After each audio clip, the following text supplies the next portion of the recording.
The physical building blocks or the physical elements which make up the product will be having certain amount of interaction in between each other. These interactions between the physical elements is called as the interfaces. These interfaces can be of many different types. Three common types of interfaces can be the physical interface, that is basically the interconnection between two parts physically, that is interlocking of parts or clearance between parts. So if a part is rigidly connected to, if say a part A is connected to part B rigidly, then the part A has a physical interface with part B, which is a rigid connection.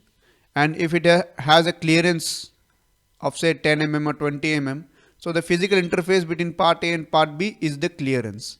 So those are called as physical interfaces. There can be many different types of interfaces depending on the joints in between the physical elements. Then there are thermal interfaces. Thermal interfaces is relating to the heat transfer. How does the heat get transferred from one physical part to another? And the third is of course the electrical interface, which is the signal transmission or any electrical discharge which is happening between one part to another. All of those interfaces come into play when the physical elements are integrated into the product. And study of those interfaces becomes very crucial to understand the interdependencies between the physical elements.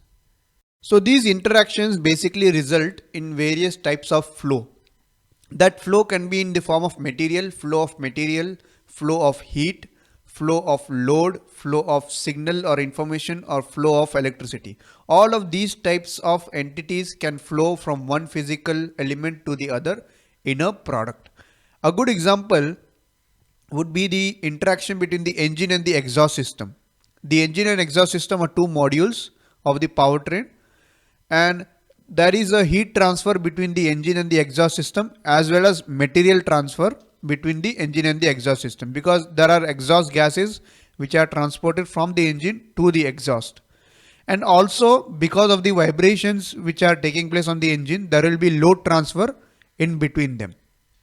So these types of interfaces and the flow is available in almost all types of mechanical systems, whether it be the car, whether it be the normal machines which we are using day to day, the tools.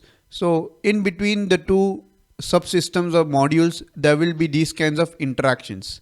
Another example for the physical interfaces is the clearances between two parts, two moving parts. So if there are two moving parts in an assembly, one important aspect of the physical interface is the maintenance of the clearance in between them.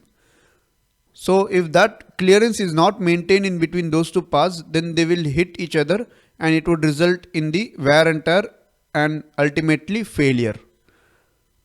So similarly, there are many such interfaces overall in the product which have to be catered to during the system design phase.